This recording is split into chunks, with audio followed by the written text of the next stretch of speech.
जय मां दुर्गा, जय मां काली, हर हर महादेव। केम आछेन बर्धमानवासी, केम आछेन दुर्गापुरवासी। आपना देर सकल के हमारा विनम्र श्रद्धा प्रणाम ओ भालोबासा।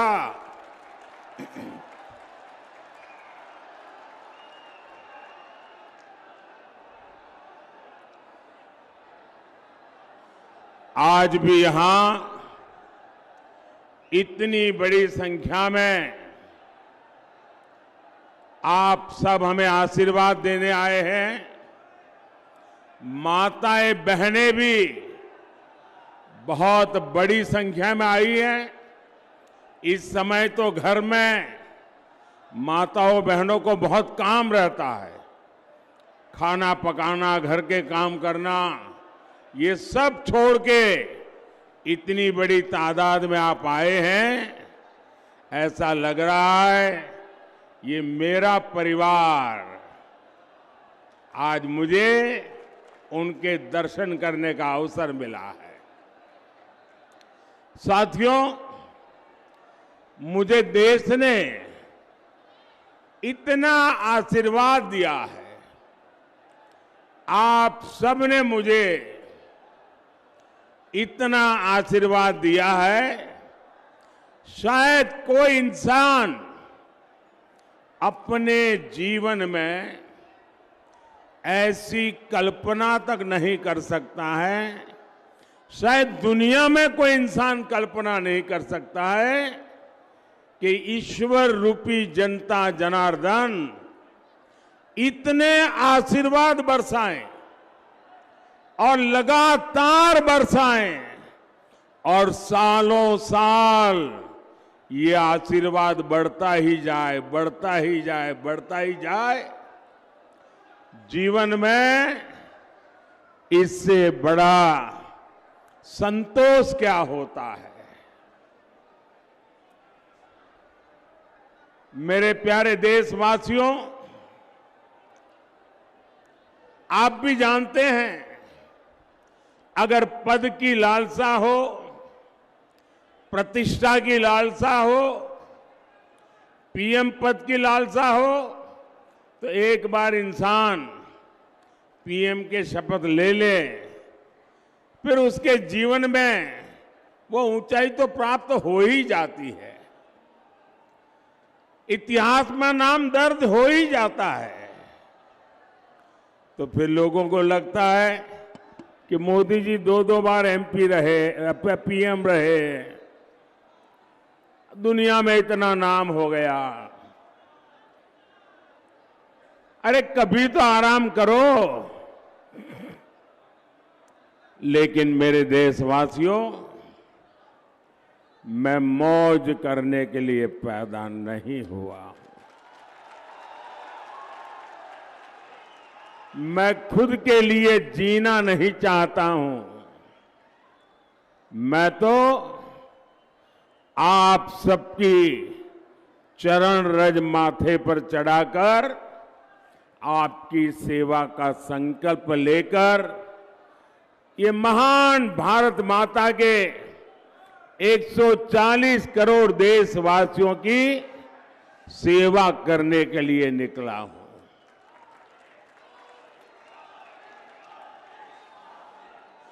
मोदी का एक ही सपना है, एक ही सपना, और वो सपना है आपके सपनों को पूरा करना।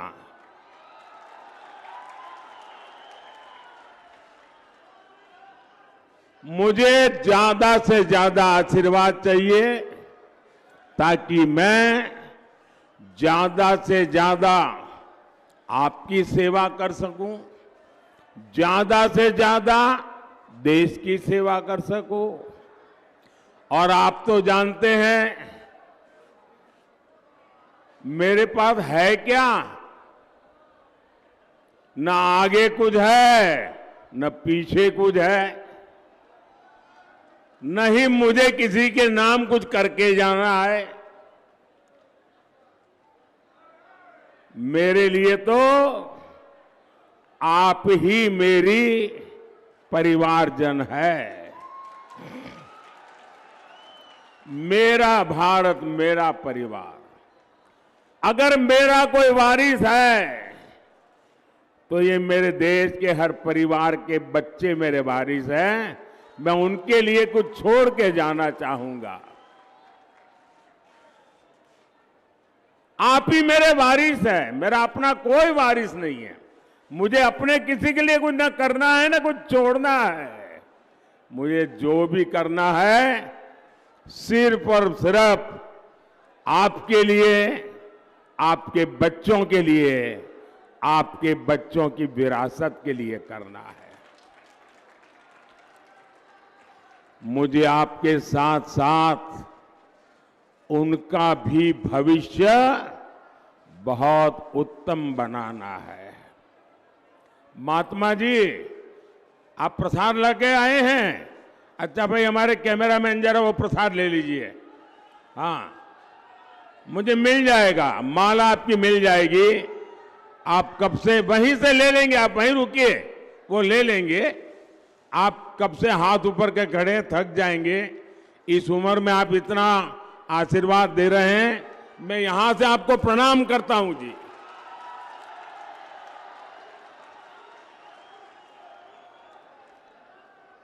भाइयों और बहनों, मोदी विकसित भारत बनाने के लिए, आत्मनिर्भर भारत बनाने के लिए दिन रात एक किए हुए हैं। आखिर क्यों?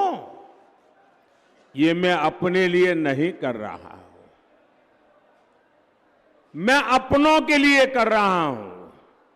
और मेरे अपने मतलब मेरा भारत मेरा परिवार। आपके सपनों के लिए संकल्प लेकर के जी रहा हूं। मेरे प्यारे भाई बहन, जब मैं गरीबी देखता हूं, जब मैं आपकी परेशानियां देखता हूं, तो मेरी छटपटाहट बहुत बढ़ जाती है। मैं और ज्यादा बेचैन हो जाता हूं, क्योंकि मेरे लिए जब मैं सब देखता हूं तो मुझे मेरे जीवन के वो दिन याद आ जाते हैं। क्योंकि मैंने बचपन में यही देखा है, मेरे आसपास भी यही देखा, परिवार में भी यही देखा। जिंदगी जीने के लिए परिवार के लोगों को कितनी मशक्कत करनी पड़ती है, कितना जूझना पड़ता है, वो मैंने देखा है, जिया है। लेकिन मैं नहीं चाहता कि अब एक भी भारतीय ऐसी गरीबी में जीने के लिए मजबूर हो। मेरा भारत मेरा परिवार अब गरीबी की जिंदगी नहीं जिएगा। आज मुझे ये देखकर संतोष होता है कि पिछले 10 साल में 25 करोड़ लोग गरीबी से बाहर निकले हैं। ये मैं संतोष मार करके सोने वाला नहीं हूं।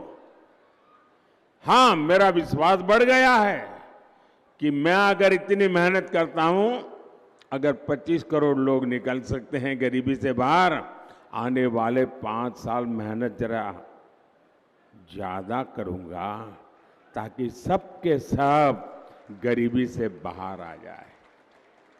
जब उनकी गरीबी दूर हो सकती है तो ये तय है कि भारत से हम हर किसी की गरीबी हटा सकते हैं। इसलिए मैं जी तोड़ मेहनत कर रहा हूं और मैंने देखा है कि मेरी मेहनत में रंग भर दिया है मेरे देश के गरीबों ने। मेरी मेहनत को नई ताकत दी है मेरे देश के गरीबों ने, क्योंकि जब मैंने उनको कहा कि मैं आपको हथियार दूंगा, मैं आपको अवसर दूंगा, आपकी मेहनत गरीबी को परास्त करेगी, और उन्होंने मेरे साथ कदम से कदम मिलाकर के चल दिए और 25 करोड़ लोग गरीबी को ध्वस्त कर करके बाहर निकल आए। और इसलिए इस सफलता में उन गरीबों का सबसे बड़ा योगदान है जो मेरी बात मान करके मेरे साथ मेहनत के लिए आगे आए। और जब मैं उनको कहता था कि आप पहले इतनी मेहनत करते तो नहीं, बोले साहब आपको देखते हैं ना, इसलिए हमको लगता है कि आप हमारे लिए इतनी मेहनत करते हैं तो हमें हमारे लिए और ज्यादा करनी चाहिए। और इसलिए एक प्रकार से हर किसी को मेहनत का चेप लग गया और हर कोई मेहनत करने लग गया तो गरीबी जाने लगी। भाइयों, मैं जानता हूं कि भारत विकसित होगा तो उसका लाभ हमारे देश के प्रत्येक नागरिक को होने वाला है, आपको होने वाला है। भारत विकसित होगा तो हर भारतीय की आय बढ़ेगी, और जब हर भारतीय की आय बढ़ेगी तो मेरे बंगाल के लोगों की भी आय बढ़ेगी, मेरे दुर्गापुर के लोगों की आय बढ़ेगी। हमारे दिलीप जी इतनी मेहनत कर रहे हैं, यहां तो वर्धमान में और ज्यादा बढ़ेगी। मैं चाहता हूं धान के कटोरे के रूप में वर्धमान की फिर से जय जयकार हो। मैं चाहता हूं इंडस्ट्रियल सिटी के रूप में दुर्गापुर की पहचान देश में ही नहीं दुनिया में सशक्त हो। साथियों, बीते 10 साल में महिला स्वयं सहायता समूहों से 10 करोड़ महिलाएं जुड़ी हैं। मोदी ने इन्हें लाखों करोड़ रुपए की मदद दी है। आज ये स्वयं सहायता समूह अपना व्यापार कारोबार फैला रहे हैं। मोदी ने इन समूहों की 3 करोड़ बहनों को लखपति दीदी बनाने की गारंटी दी है।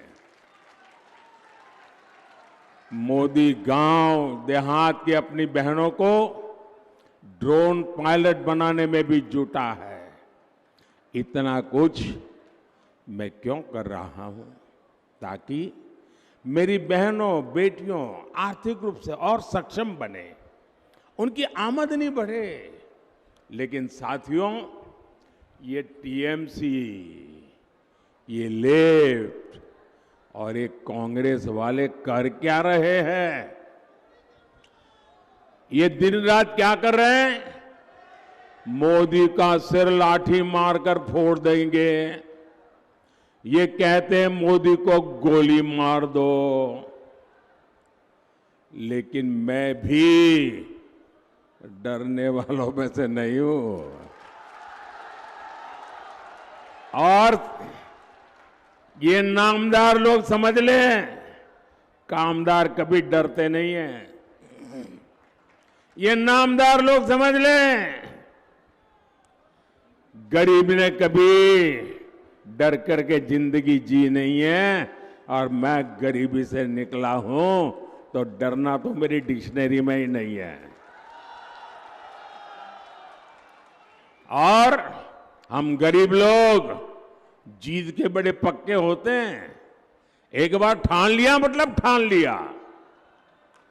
मैंने भी ठान लिया है, जितनी नफरत मुझसे करोगे, जितनी गालियां मुझे दोगे, मैं उससे ज्यादा देशवासियों की सेवा करूंगा।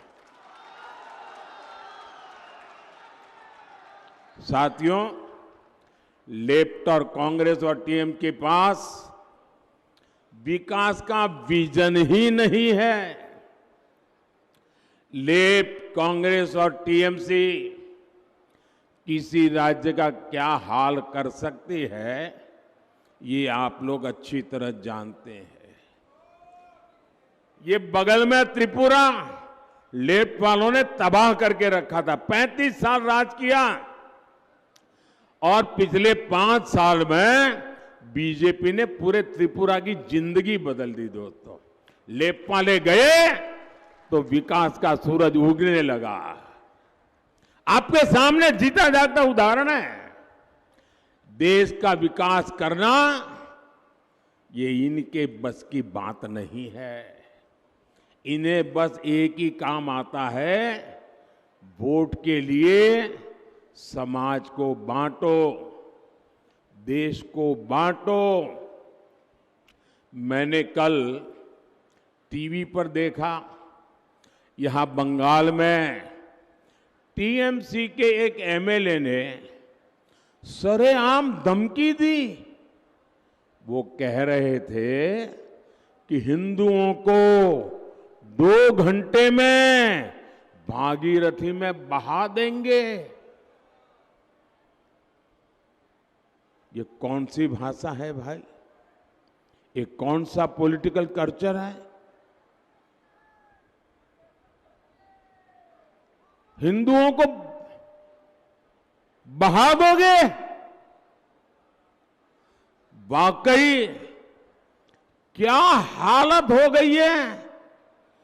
बंगाल में हिंदुओं के साथ क्या हो रहा है? ऐसा लग रहा है यहां हिंदुओं को बंगाल में टीएमसी की सरकार ने यहां हिंदुओं को 2ym दर्जे का नागरिक बना करके रख दिया है। ये कैसे लोग हैं? जय श्री राम के उद्घोष से उनको आपत्ति है। जय श्री राम बोलो तो उनको बुखार आ जाता है।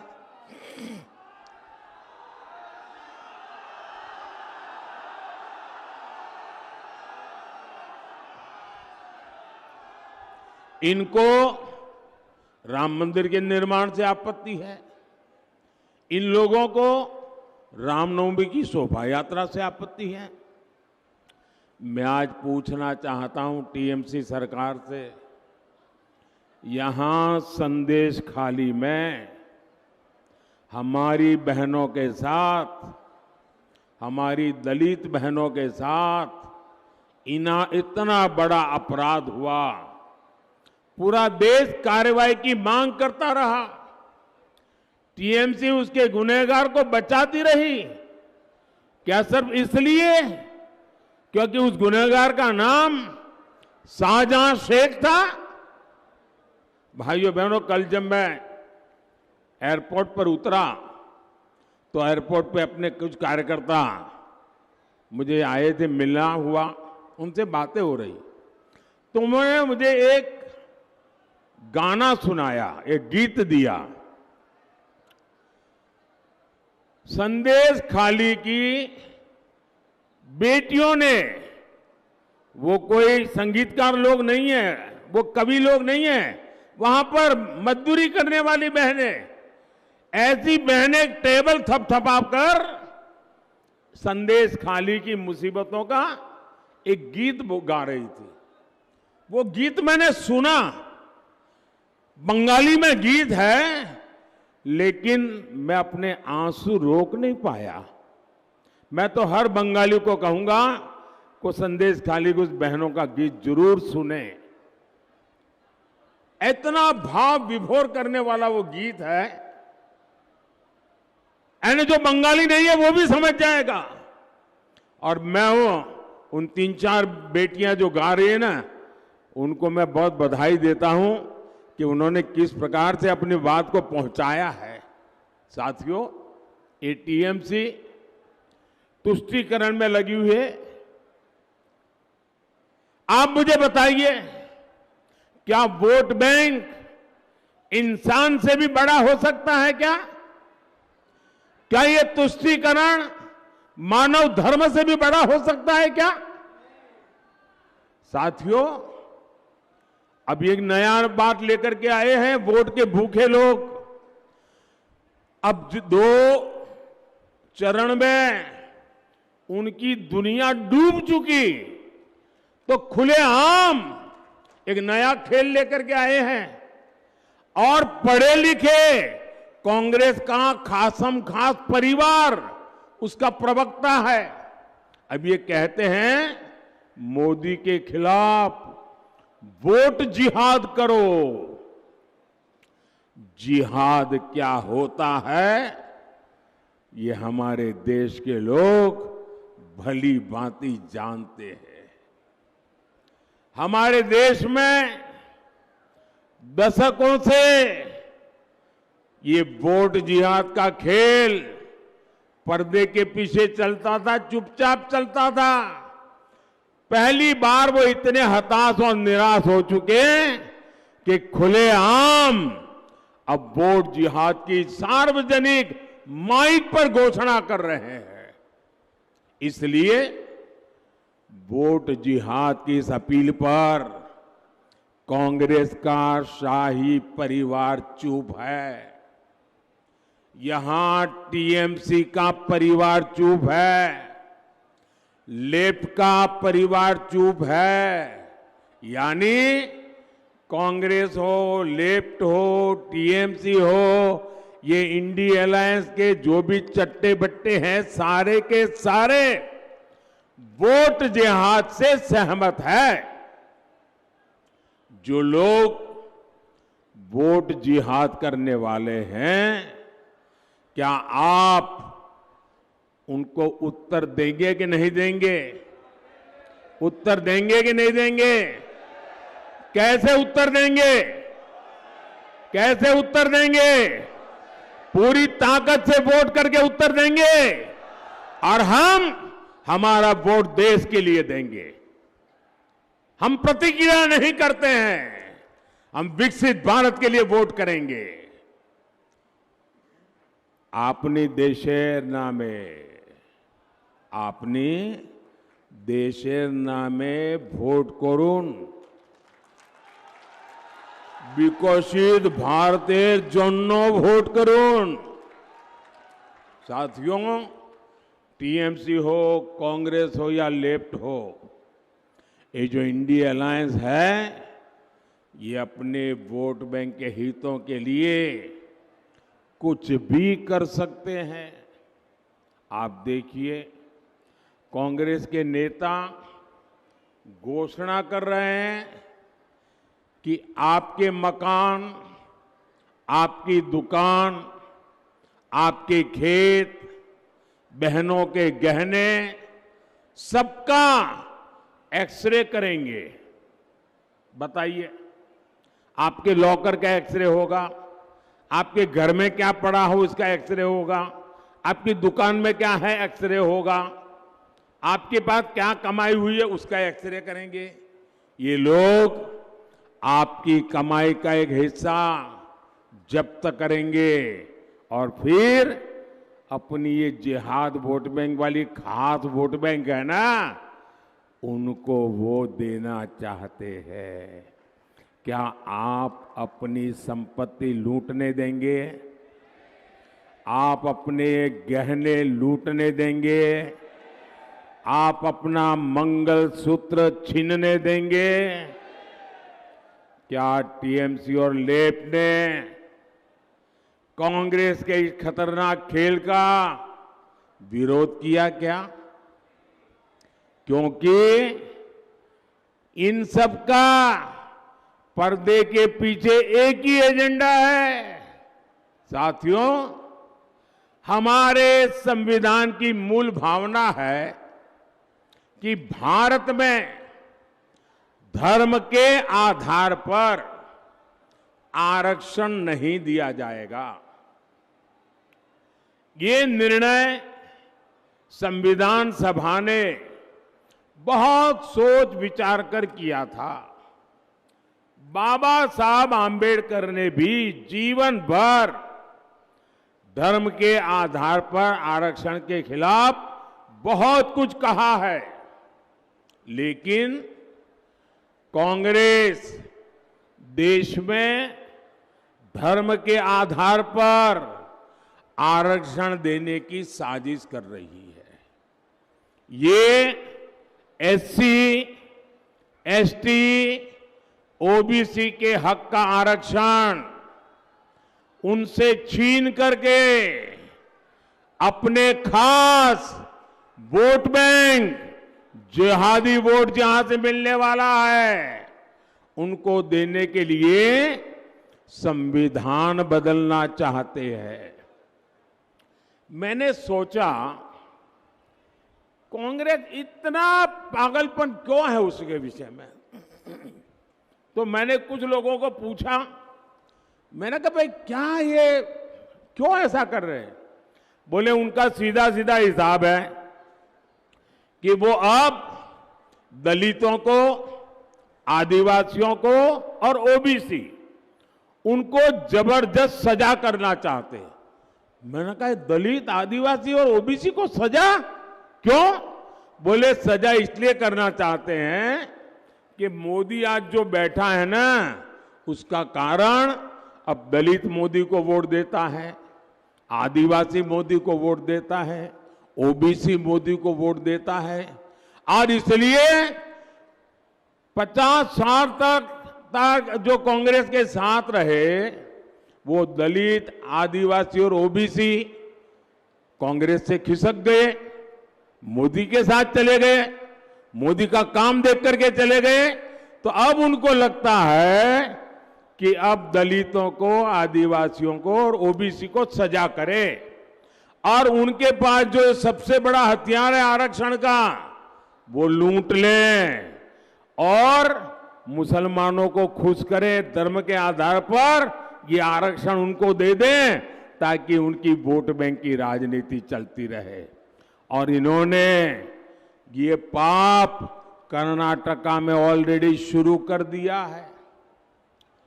टीएमसी लेफ्ट इतने बड़े भयंकर पाप में भी चुप है। और मैं पिछले 10 दिन से लगातार कांग्रेस को 3 चैलेंज कर रहा हूं, लेकिन वो मौन रख करके बैठ गए हैं। मेरा पहला चैलेंज है कि कांग्रेस और इंडी गठबंधन वाले देश को लिखित में विश्वास दें कि वे धर्म के आधार पर आरक्षण में, संविधान में कोई भी परिवर्तन नहीं करेंगे। दूसरा मेरा चैलेंज है, ये लिखित में देश को वादा करें कि एससी, एसटी, ओबीसी का आरक्षण छीनकर धर्म के आधार पर किसी को भी नहीं बांटेंगे। मेरा तीसरा चैलेंज है, वो लिखित में दे, जहां इनकी राज्य सरकारें हैं वहां ओबीसी का कोटा काट करके धर्म के आधार पर मुसलमानों को आरक्षण नहीं दिया जाएगा। मेरी 3 साफ साफ मांग है भाई, मेरी चुनौती है उनको, मेरी चैलेंज है। 10 दिन हो गए, मुंह पे ताला लगा करके बैठ गए हैं और पैर कांपने लगे हैं, जवाब क्या दें? और इसलिए देश के हर एससी, एसटी, ओबीसी को ये इंडी गठबंधन के इरादों से सावधान रहना है। ये आपको सजा देने के मूड में है, आपके पास जो है वो लूटने के मूड में है। साथियों, मोदी जिंदा है ना, तब तक मैं लूटने नहीं दूंगा। मेरे दलित, आदिवासी, ओबीसी भाई मुझ पे विश्वास करें, मोदी जिंदा है, वो आपका हक की एक भी चीज लूटने नहीं देंगे। साथियों, बंगाल साक्षी है कि कांग्रेस ने धर्म के आधार पर देश को विभाजन किया था। पड़ोसी देशों में जो हिंदू, बौद्ध, जैन, ईसाई, पारसी, ये सारे अल्पसंख्यक वहां पर रहते थे, तब उनको संरक्षण देने का वादा किया गया था। 1947 में वादा हुआ है। उस वादे को निभाने के लिए आज 75 साल तक काम नहीं हुआ। अब मोदी ने किया, सीएए कानून लाया, इनमें बहुत बड़ी संख्या में मेरे दलित परिवार है, नामशूद्र परिवार है, संथाल परिवार है, जिनके साथ वहाँ जुल्म हुआ, वो यहाँ आने के लिए मजबूर हुए। लेकिन टीएमसी, लेफ्ट और कांग्रेस, ये पूरा इंडी गठबंधन सीएए को खत्म करने की घोषणा कर रहे हैं। आप सावधान रहिए, ये अपने वोट बैंक को खुश करने के लिए किसी भी हद तक जा सकते हैं। साथियों, मीडिया के कई साथी एक्सपर्ट के साथ अब भी ये अनुमान लगा रहे हैं कि चुनाव कौन जीतेगा। अब ना किसी ओपिनियन पोल की जरूरत है, ना किसी एग्जिट पोल की जरूरत है। मैं उन्हें कब से बता रहा हूं, देश बता रहा है कि भाई रिजल्ट क्लियर है। मैंने तो पहले ही कहा था कि इनकी बड़ी ने, मैंने पार्लियामेंट में कहा था, तब तो चुनाव को 2 महीने की 3 महीने की देर थी। मैंने कहा था इनकी सबसे बड़ी नेता चुनाव लड़ने की हिम्मत नहीं करेगी, वो डर के मारे भाग जाएगी। और वो भाग करके राजस्थान गई और राजस्थान से राज्यसभा में आई, और हुआ भी यही।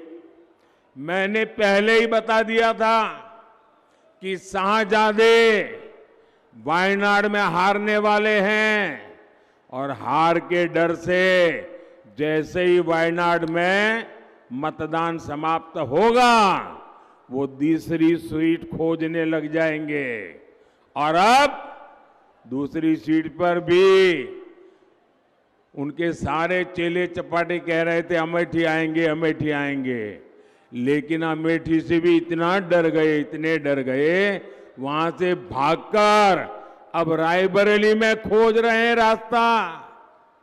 ये लोग गुम गुम कर सबको कहते हैं डरो मत।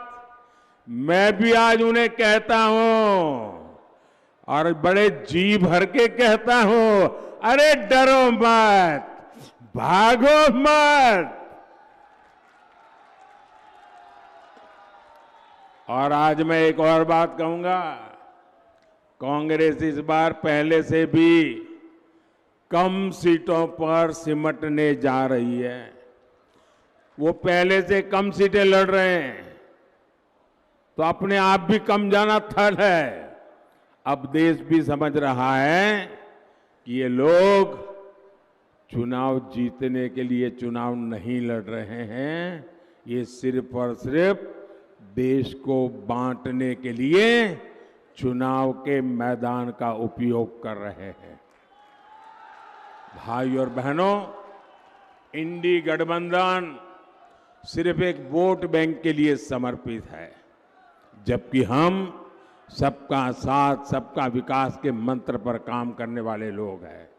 मोदी ने 10 साल में बंगाल के गरीबों के लिए, दलित, आदिवासी पिछड़ों के लिए 38 लाख से ज्यादा पक्के घर बनाए हैं, करीब करीब आधा करोड़। मोदी आज बंगाल के 6 करोड़ जरूरतमंदों को मुफ्त राशन दे रहा है। मोदी ने बंगाल के 80 लाख से ज्यादा घरों तक नल से जल पहुंचाया है। मोदी ने बंगाल के 5 करोड़ लोगों के जनधन खाते खोले।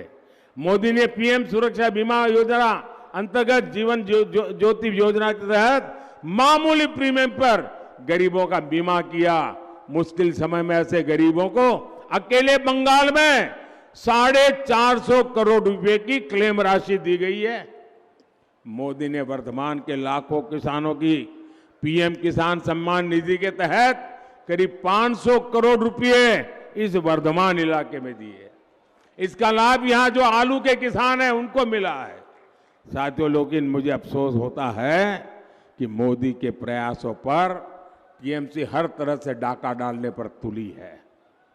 केंद्र सरकार की हर योजना में यहां टीएमसी के तोलाबाज लूटपाट मचा रहे हैं।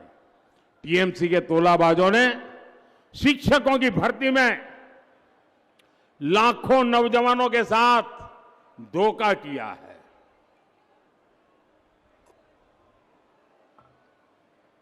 और कैसा भ्रष्टाचार हुआ, वो तो नोटों के बंडल देखे आपने।